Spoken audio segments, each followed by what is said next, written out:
आदाब दोस्तों, मैं हूं आरिफ। इस वीडियो में हम एंकर इमरान खान के जो पाकिस्तानी न्यूज़ चैनल्स का एक एंकर है उसके तबसरों या एनालिसिस के मतलब थोड़ी सी बात करेंगे और ये देखने की कोशिश करेंगे कि उसके एनालिसिस जानिबदार होते हैं या गैर जानिबदार, और जज्बाती नौइयत के होते हैं क्या, या फैक्ट्स के ऊपर वो सिर्फ बात करता है और अनबाइस्ड बात करता है। तो सबसे पहले हम चलते हैं उसकी थोड़ी सी बातें सुनते हैं।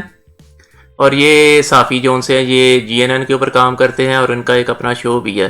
तो चलिए सुनते हैं, उनकी बातें सुनते हैं पहले। बिस्मिल्लाहिर्रहमानिर्रहीम, अस्सलाम वालेकुम नाज़रीन, आप YouTube चैनल देख रहे हैं। मैं इमरान खान।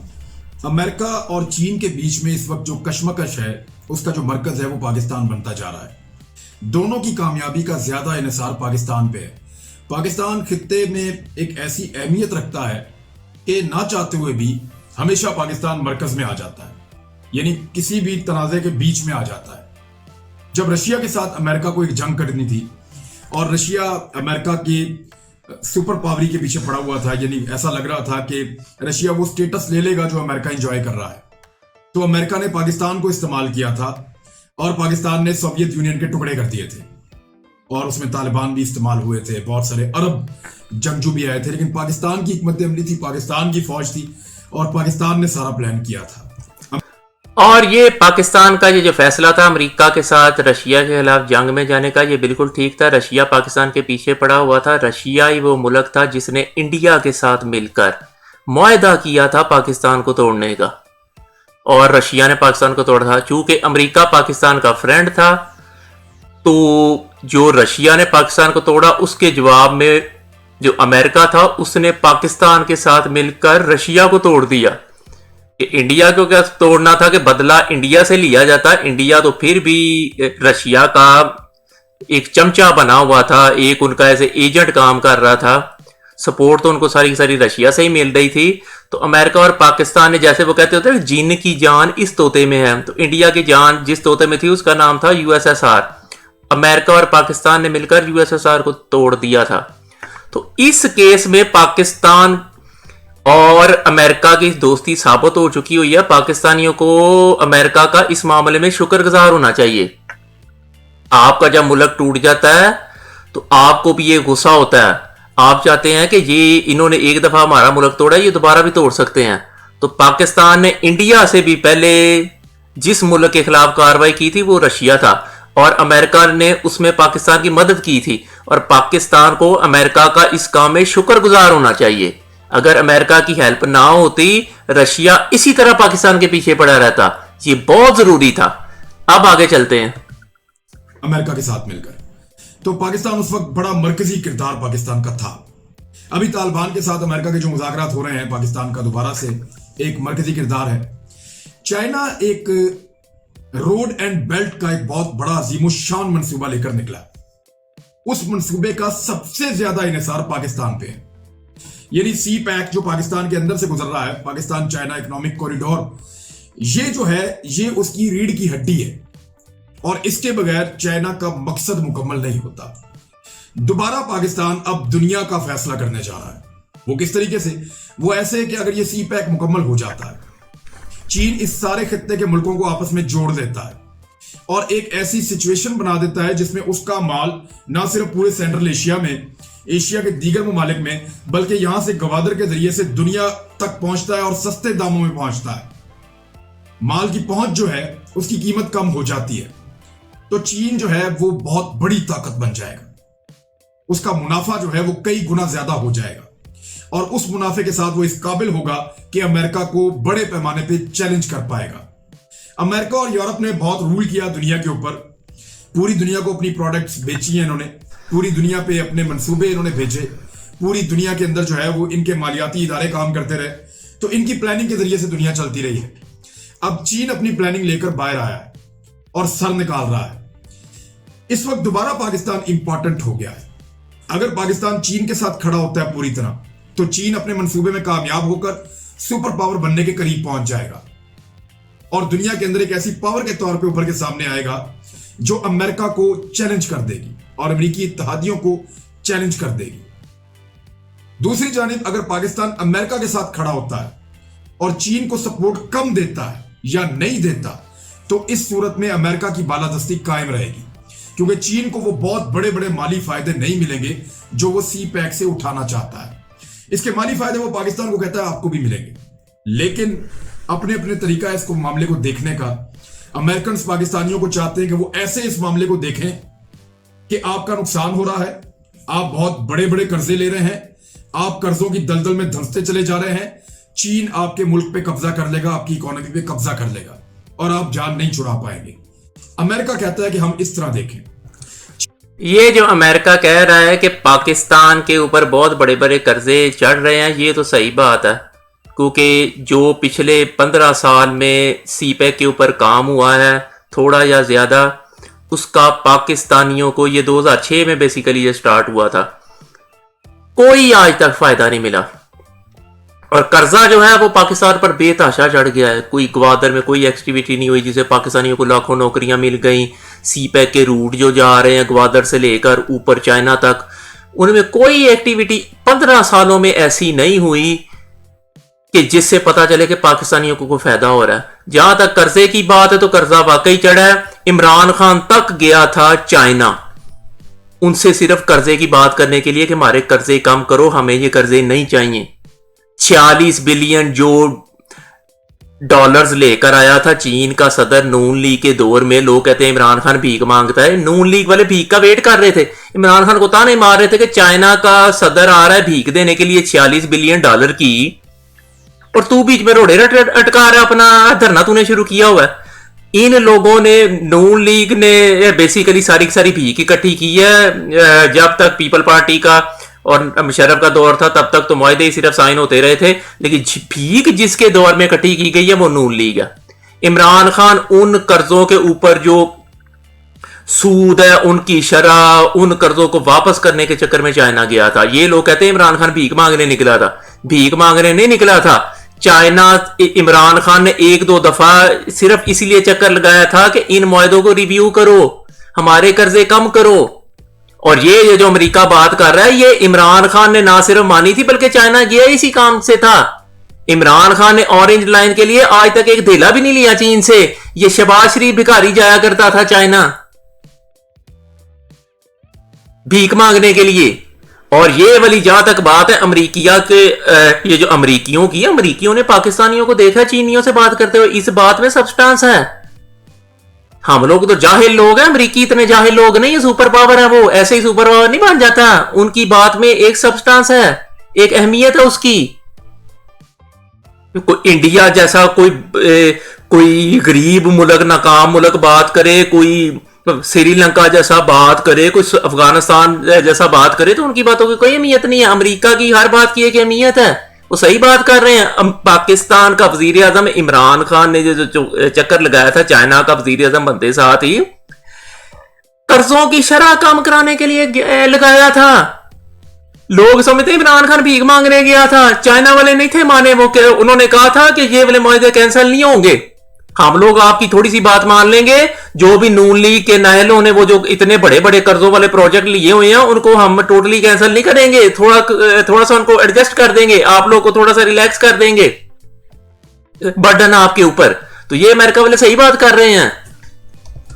चीन कहता है कि हम ऐसे देखें कि आज तक आपने कितने कर्जे लिए हैं अमेरिका से, अमेरिका के इत्तेहादियों से और उन ममालिक से जो IMF, वर्ल्ड बैंक, वहां से आपने जो कर्जे आज तक लिए हैं, उन्होंने आपको एक ऐसी दलदल में फंसा दिया है ऑलरेडी कि उससे निकलना अब आपके लिए मुश्किल है जब तक कि आप तरक्की करके अपने पैरों पे खड़े नहीं। ये वाली बात है जो चाइना वाले कह रहे हैं कि अमेरिका वालों के कर्जों की दलदल में हम फंसे हुए हैं। जब तक अमेरिका से पाकिस्तान कर्जे लेता था सिर्फ 6,000 अरब कर्जा था, अब 30,000 अरब कर्जा हुआ जब से चाइना वालों से लेना शुरू किया। जब मुशर्रफ छोड़ के गया था पाकिस्तान को 2008 में, चाइना के सीपैक को शुरू हुए तकरीबन 2006 थे, उस वक्त चाइना से इतना कर्जा भी नहीं था लिया गया, उस वक्त कर्जा सिर्फ 6,000 था। अगले 10 सालों में नून लीग्स और पीपल पार्टी ने ये जो कर्जे लिए हैं उससे 30,000 अरब कर्जा हो गया है। IMF ने इस अरसे में पाकिस्तान को बहुत थोड़ा कर्जा दिया है। ये चाइना वाले ये जो बात कर रहे हैं ना कि आप लोगों को IMF के कर्जे ने डुबोया है, IMF के कर्जे सिर्फ 6,000 अरब के हैं। अगले 30,000 अरब के जो कर्जे हैं ना, वो नून लीग और पीपल पार्टी ने चाइना वालों से लिए हैं। पाकिस्तान का इस तरह आउट ऑफ दी 70 साल में कर्जा IMF से पाकिस्तान लेता रहा। सीपैक नहीं था शुरू हुआ 2007 तक, ठीक है। सिर्फ 6,000 अरब कर्जा था IMF का दिया हुआ। 6 5 30। चाइना से जब कर्जे हमने लेने शुरू किए, ये नून लीग वालों ने जो ऑरेंज लाइन वगैरह गुबारदा तो बना ही नहीं है। ऑरेंज लाइन बनी है, मेट्रो बनी है और इस्लामाबाद का एयरपोर्ट बना है। इन लोगों ने अपना वोट लेना था। बलूचिस्तान की तरफ तो पैसा लगा ही नहीं है, सारा पैसा तो खा गई ऑरेंज लाइन। ये जो शहबाज शरीफ था रोज भीख मांगने जाता था चाइना से, और इमरान खान उस भीख को डिले करने के लिए कि यार ठीक है इन लोगों ने भीख ले ली है, जो पिछले 10 साल हुक्मरान रहे हैं भिखारी पाकिस्तान के, हमें थोड़ा सा टाइम दो, सिर्फ इसलिए जा रहा है। इमरान खान ने एक मुल्क में भी जाके भीख नहीं ली। लेकिन जहां तक ये बात है ना चाइना की कि आप लोग, ये बिल्कुल गलत बात है। IMF के कर्जों ने 70 साल में पाकिस्तान पर कर्जा कितना किया? 6,000 अरब। चाइना के कर्जों ने कितना किया? 6 5 30, 5 गुना कर्जा बढ़ गया हुआ है। और इसमें सारा कसूर किसका है? चाइना का, नवाज शरीफ का और पीपल पार्टी का। बल्कि चाइना का और नवाज शरीफ का ज्यादा। और पाकिस्तानियों को एक धेला नहीं अभी तक सीफेक से मिला। 15 साल हो गए हैं। जब अमेरिका ने डैम्स बनाए थे ना अयूब खान के दौर में, ये जो तरबेला डैम है और मंगला डैम है, इनके बनते साथ ही पाकिस्तानियों को बेनिफिट्स मिलने शुरू हो गए थे। पिछले 60 साल से इन डैमों की बनी हुई जो बिजली है ना, वो सबसे ज्यादा सस्ती है पाकिस्तान में। पाकिस्तानियों को फायदा हो रहा है। 15 साल में क्या दिया चीन के बनाए हुए सीपैक ने हमें? इसमें सिर्फ चीन का फायदा अभी तक जितना भी हुआ है, चीन का फायदा हुआ है। एक पाकिस्तानी को तो वहां नौकरी नहीं मिली, मिली है तो बहुत थोड़ी नौकरी मिली। अगर अमेरिका के कहने के ऊपर भुट्टो कालाबाग डैम की मुखालफत ना करता, इसने अमेरिका को गालियां देनी शुरू की थी एक कालाबाग डैम बनाने के मसले के ऊपर, कि इसने कालाबाग डैम नहीं बनने देना था। अयूब खान के दौर में जैसे ही कॉन्ट्रैक्ट्स तरबेला डैम और मंगला डैम के अमेरिका को मिले थे, भुट्टो ने अयूब खान को छोड़ दिया था। और ये अमेरिका का मुखालफ ही इसलिए हुआ था कि अमेरिकन कालाबाग, वो भाषा डैम और वो जो मंगला डैम, वो जो तरबेला डैम और मंगला डैम के बाद कालाबाग डैम बनाने जा रहे थे। आज कालाबाग ये वो वाला वक्त है जब अमेरिकन ये जो अरेबियन कंट्रीज हैं वहां पर ऑयल वेल्स लगा रहे थे, और डैम ऑयल वेल से ज्यादा मुनाफा बख्श होता है। अगर जिस वक्त UAE और सऊदी अरेबिया में जब ये वहां पर कोई भुट्टो नहीं था, वहां पर अमरीकियों ने आराम से ऑयल वेल्स बना लिए, वो सोने में खेलते रहे। अगर पाकिस्तान में उस वक्त कालाबाग डैम भी बन जाता, हम पाकिस्तानी सऊदी अरेबिया और दुबई नौकरियां ना मांगने जाते, वो हमारे मुल्क मांगने आते।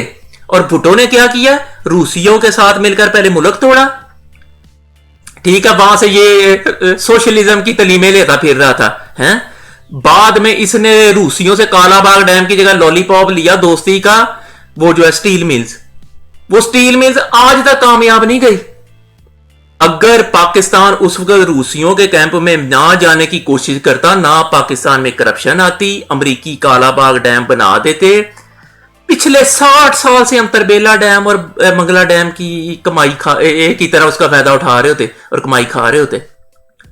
भुट्टो की स्टील मिल पीपल पार्टी ने फिर तबाह की, और वो वैसे भी इतनी खास नहीं थी चलती, वो लॉलीपॉप लिया था। इतना बड़ा मंसूबा अमरीकियों का कालाबाग डैम हमने छोड़कर तरबेला डैम और मंगला डैम के बाद, ये भुट्टो की हमाकत की वजह से हमने लॉलीपॉप ले लिया स्टील मिल्स का, और उसका नतीजा आज तक भुगत रहे हैं। जैसी रशियंस की चीज होती है वैसी वो स्टील मिल थी। हो जाते और हम उस तरक्की के लिए आपकी मदद कर रहे हैं। अब अमेरिका और चीन दोनों अपनी अपनी बनाई हुई ऐनक हमारी आंखों पे फिट करना चाहते हैं। इन दोनों नजरियात के मानने वाले लोग इस वक्त प्राइम मिनिस्टर हाउस में भी मौजूद हैं, पाकिस्तान के इदारों में मौजूद हैं, और एक कशमकश चल रही है पाकिस्तान में। यानी वज़ीर-ए-आज़म हाउस में ऐसे लोग मौजूद हैं जो मगरिब की और अमेरिका की अंधी तकलीद करते हैं। उनको लगता है अमेरिका का शिप कभी नहीं डूबे। अब यहां पर यह बंदा जज्बाती होने लगा, ये अनबाइस्ड अब नहीं रहने लगा। जब इसने अभी तक बात की है ना, ये अनबाइस्ड था, ये बायस नहीं था हुआ, जज्बाती भी नहीं था हुआ। अब ये अपने दिल की भड़ास निकालने लगा। तो अब सुनते हैं, तो इसलिए मुझे ये इनके कोई तबसरे कोई खास नहीं लगते। बहरहाल सुनते हैं। उनको लगता है कि अमेरिका का सूरज कभी गुरूब नहीं हो सकता। पाकिस्तान को अमेरिका का साथ नहीं छोड़ना चाहिए, पाकिस्तान को हमेशा अमेरिका के साथ रहना चाहिए। ये सोच है उनकी जो अमेरिका और मगरिब से मगलूब है। दूसरी तरफ एक ग्रुप ऐसा है जो ये कहता है कि नहीं, पाकिस्तान को एक नई शुरुआत करनी चाहिए, पाकिस्तान को चीन का साथ देना चाहिए। और अब ये बेसिकली ये कह रहा है कि अमेरिका और यूरोप के साथ अगर उनकी कोई बात सुन लो तो मगलूब हो जाना, लेकिन जब आप चीन की बातें सुनेंगे ना तो आप मगलूब नहीं होंगे। ये अजीब ही फिलॉसफी है कि मेरा कुत्ता कुत्ता तेरा कुत्ता टॉमी, कि अमेरिका की बात सुन लो तो तुम मगलूब, चाइना की बात सुन लो तो मगलूब नहीं। बंदा पूछे, तुमने अपनी बात करनी होती है, ना चाइना की सुननी ना अमेरिका की सुननी। अगर अमेरिका की बात सुनना उनका मगलूब होना है तो चाइना की बात सुनना भी उनका मगलूब होना है। बात तो हमने अपनी करनी है, अमेरिकन से करें या चाइनीज से करें। तो यहां पर यह बंदा जज्बाती होने लगा। अमेरिका वगैरह को पीछे छोड़ देना चाहिए, लेकिन पाकिस्तान बतौर मुल्क इस वक्त तकरीबन कश्मकश में है।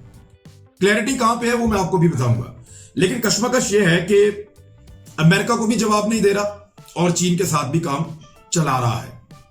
यानी किसी को भी पाकिस्तान साफ जवाब नहीं दे रहा, लेकिन चीन के साथ अपना काम आगे बढ़ाता चला जा रहा है। ये एक स्ट्रेटेजी है जो पाकिस्तान ने अडॉप्ट की हुई है कि मगरिब को नाराज किए बगैर मशरिक से मदद लेकर अपने आप को ताकतवर करें। तो पाकिस्तान इस वक्त ये कर रहा है, लेकिन कंफ्यूजन मौजूद है और दोनों तरफ के धड़े अपना अपना जोर लगा रहे हैं।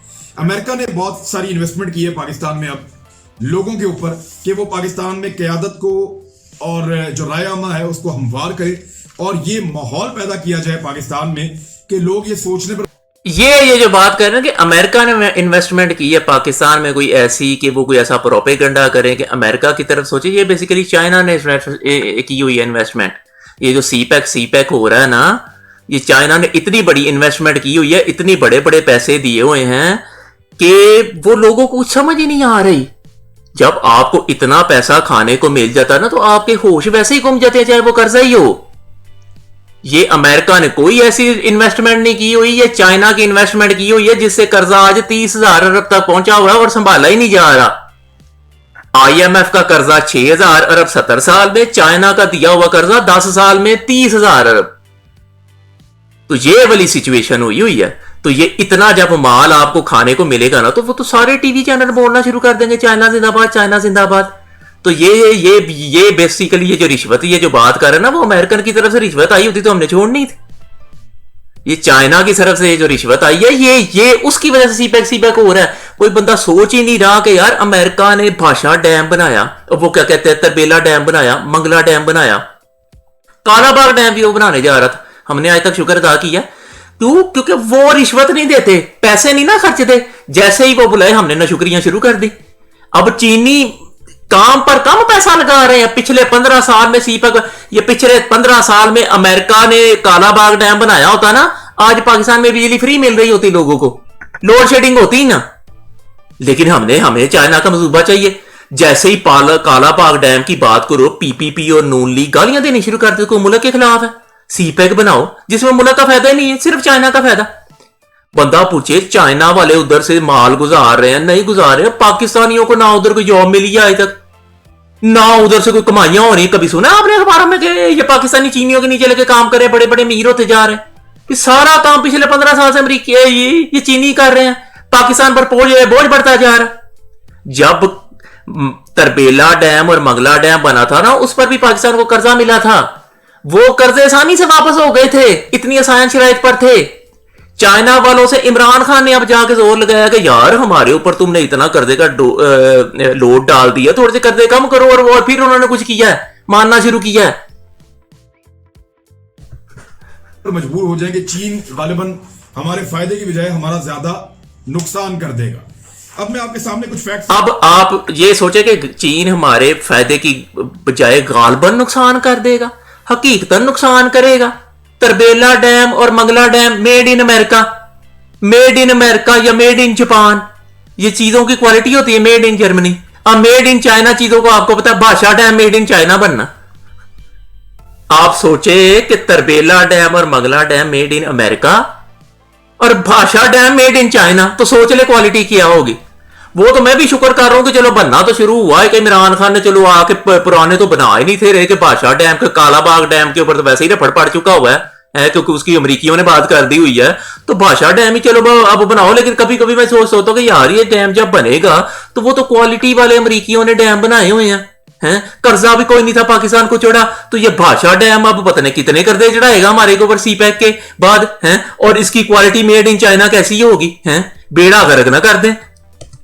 सकता हूं जो चीजें हो रही हैं, अमेरिका जो पेशकश पाकिस्तान को कर रहा है और जो चीजें मुबैना तौर पे बाहर आ रही हैं। नंबर एक, अमेरिका ये कहता है कि हम आपका मसला कश्मीर भी हल करवा देंगे इंडिया के साथ, एक ऐसा माशी पैकेज देंगे कि पाकिस्तान स्टेबल हो जाएगा।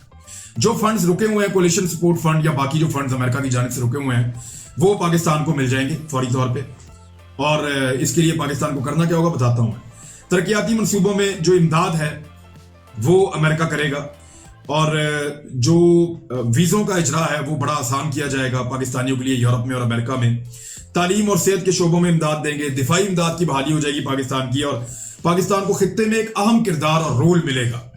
ये इस किस्म की चीजें हैं जो अमेरिका पाकिस्तान को ऑफर कर रहा है। दूसरी जानिब से जो इस प्रोपेगेंडा की मुखालफत कर रहे हैं लोग जो चाइना के साथ खड़े हैं, वो ये कहते हैं कि कश्मीर बातचीत के साथ तो कभी मिलेगा ही नहीं, उसके लिए तो आपको ताकतवर होना पड़ेगा।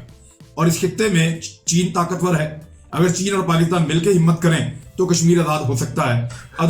ये जो बात कर रहे हैं चीन और पाकिस्तान मिलकर हिम्मत करे, जब पाकिस्तान गया था ना कारगिल में तो सबसे पहले चीन भागा था।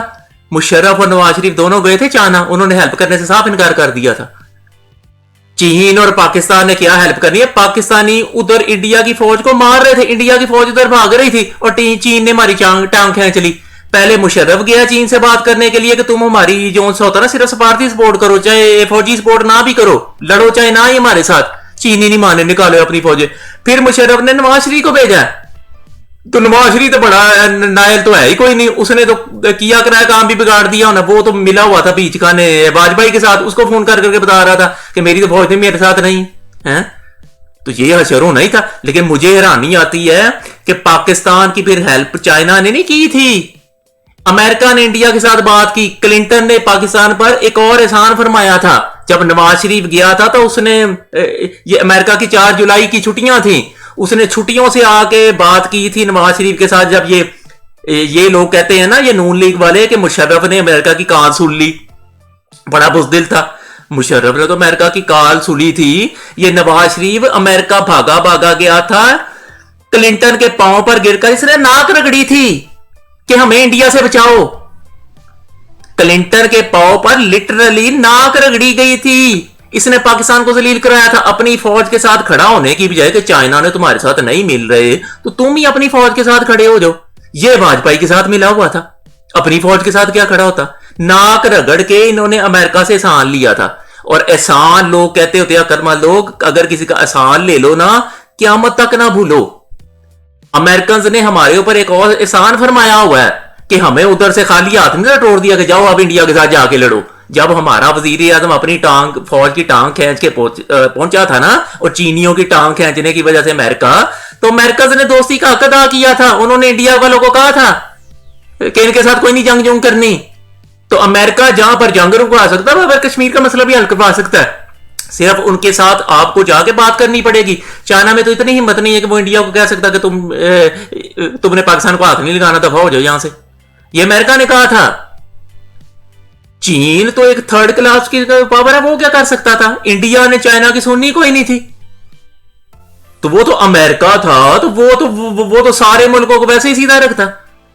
तो उन्होंने इंडिया वालों को बात कही, इंडिया वाले से आगे खांस नहीं थे सके अमेरिका के सामने। जब ये नवाज शरीफ साहब गए थे, और फिर इसी एहसान की वजह से मुशर्रफ को पता था कि हमारे मुल्क पर अमेरिका वालों ने एक एहसान कर दिया हुआ है, अब हमें भी उनका एहसान चुकाना पड़ेगा। उसने एहसान चुकाने के लिए अमेरिका के वो उस जनरल की कॉल सुनी थी। जब ये लोग कहते हैं ना एक ही कॉल सुनी और मुशर्रफ डह पड़ा, डह नहीं था पड़ा, एहसान चुकाया था। जो उससे पहले कुछ गद्दारों ने मुल्क के ऊपर एहसान का भार बोझ डाल दिया था। आप लोग ऐसे नहीं कर सकते कि जरूरत के वक्त आप उनकी मदद लेने के लिए उनके पैरों पर जाके नाक रगड़ लें। अपनी काम के लिए वो दूसरे आपको फोन करें और आप कहें हमने फोन नहीं सुनना। सही किया था मुशर्रफ ने, फोन सुना था, एहसान चुकाया था। कोई भी उस वक्त होता जो शर्म वाला गैरत वाला बंदा वो ऐसे ही करता।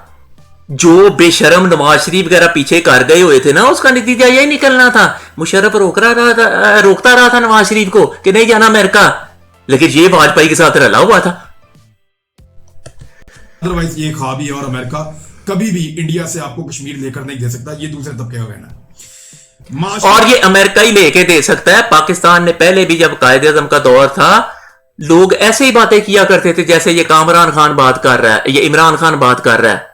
लो जी, कायदे आज़म तो सिर्फ तकरीरें करता है, वो तो और कुछ करता ही नहीं। ये पाकिस्तान तो मेरा जहाद फरमा कर हैं। अब कायदे आज़म के सामने जहाद की और डेफिनेशन थी, दूसरों के सामने जालों के सामने जहाद की और डेफिनेशन थी हैं। पल्ले तुम्हारे कुछ भी नहीं है, लड़ने तुमने निकलना है। तो कायदे आज़म की तकरीरें वो उस वक्त पाकिस्तान के लिए ऐसी थी जैसे हजरत जाफर तैयार ने तकरीर की थी नजाशी के दरबार में मक्का के लोगों की बात करने के लिए। कायदे आज़म ने पाकिस्तान और इंडिया के मुसलमानों के हक में वैसे बातें की थी। ऐसी तकरीरों का बड़ा असर होता है। कायदे आज़म ने कोई कलाशनकोफ नहीं थी पकड़ी हुई, तो ये लड़के पाकिस्तानियों ने देख लिया था 1965 की जंग में, जब वो ऑपरेशन जबराल्टर किया गया था। हम लोग फील्ड पर कामयाब हो गए थे, फिर भी फेल हो गए थे, क्योंकि लड़के आजकल कुछ नहीं मिलना। इसी तरह कारगिल में पाकिस्तानी फौज इंडिया को मार रही थी, फिर भी कश्मीर मिला। कारगिल भी हाथ से गया, जो हमारे गद्दार वजीर आज़म था बैठे हुए थे उनकी वजह से। हालांकि पाकिस्तान ऑन फील्ड जंग जीत रहा था, लेकिन कश्मीर मिला। आप भी लड़के देख लो, ऑपरेशन जबराल्टर पहले हो गया, कारगिल दूसरा हो गया ऑपरेशन, तीसरा भी करके शौक पूरा कर लो। ये इमरान खान जैसे जान होंगे, क्योंकि ये लोग कायदे आज़म को भी जाहल कह रहे होते थे कि लो जी कितना बेवकूफ है, अंग्रेजों को तकरीरें कर करके समझा रहा है और हिंदुओं को तकरीरें ही करनी होती है। हजरत जाफर तैयार ने तकरीर ही फरमाई थी, नजाशी के दरबार में तलवार नहीं थी निकाल रही, जब कायदे आज़म कलाशनकोफ लेके फायरिंग नहीं था करता फिरता, बात ही करनी है। इमरान खान ने जो तकरीर फरमाई है ना यूएनओ में, मुझे उसकी तकरीर कश्मीर के ऊपर सुनकर हजरत जाफर तैयार की तकरीर मक्का के ऊपर और कायदे आज़म की तकरीर पाकिस्तान के ऊपर याद आ गई थी। यही सही पॉलिसी है। ये जो जाहिल साहब है इमरान खान साहब, ये अपनी थोड़ी सी ये वाले ये जो एंकर इमरान खान साहब है, इनकी मैं बात कर रहा हूं, ये थोड़ी सी हिस्ट्री पढ़े अपनी, इनको पता चले तकरीर का क्या फायदा होता है और जंग का कोई फायदा नहीं होता। ऑन ग्राउंड पाकिस्तान ऑपरेशन जबराल्टर में जंग जीता हुआ था, इसीलिए तो इंडिया वालों ने लाहौर का माज खोला था, क्योंकि उनसे पाकिस्तानी फौज पकड़ी नहीं थी जा रही। और इसी तरह कारगिल में भी पाकिस्तानी फौज ने इंडिया वालों को बहुत मारा था। कश्मीर मिला, मिलना ही नहीं है इस तरह। एक और तीसरी इस तरह का ऑपरेशन करके देख लें। इन चीजों से बाहर निकलें। अगर तकरीरों से पाकिस्तान जैसा बड़ा मुल्क मिल सकता ना, तो कश्मीर तो एक छोटी सी चीज है, सिर्फ कश्मीरियों को जगाने की जरूरत है।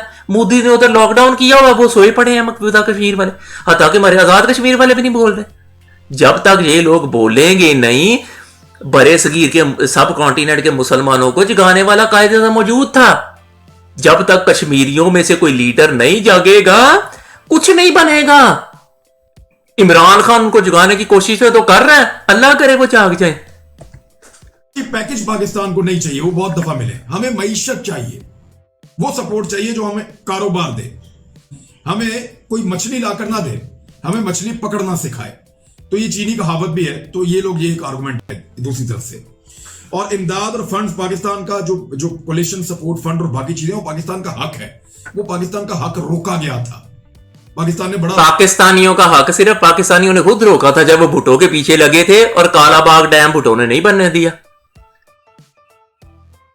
अगर आप लोग चाहते हैं कि कालाबाग डैम नहीं बनना, तो अमरीकी इधर आके कलाशनकोफे पकड़ पकड़ के तो नहीं ना कालाबाग डैम बना सकते।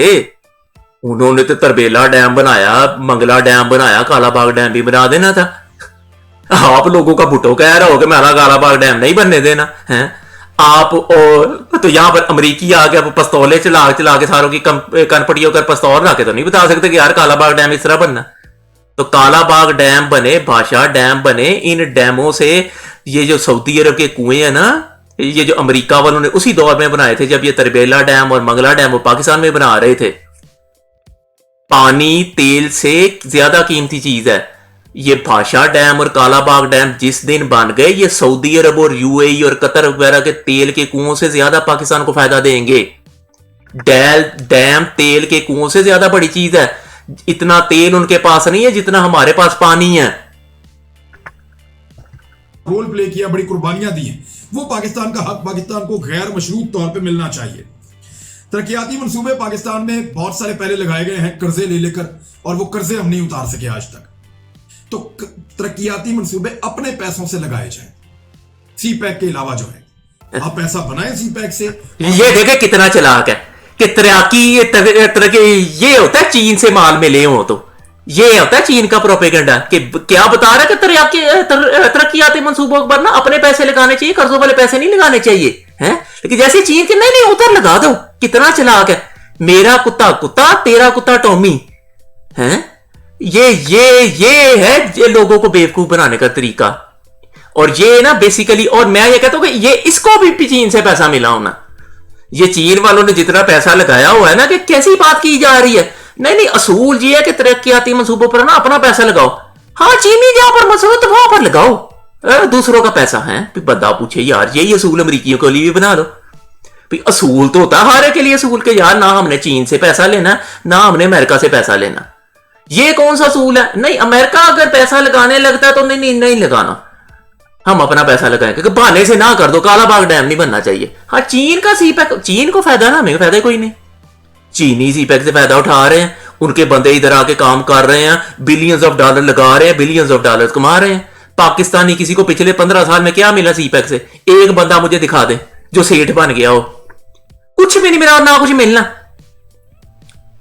बादशाह डैम, अब ये इमरान खान ने ये जो डॉक्टर शाहिद मसूद है वो कहता होता है इमरान खान साहब को चाहिए कि ग्वादर का चक्कर लगा ले। इमरान खान को भी पता है कि बादशाह डैम का फायदा है। उसने चीन के बनाए हुए बादशाह डैम के ऊपर का तो उसने विजिट किया, जहां पर काम शुरू करवाया उसने।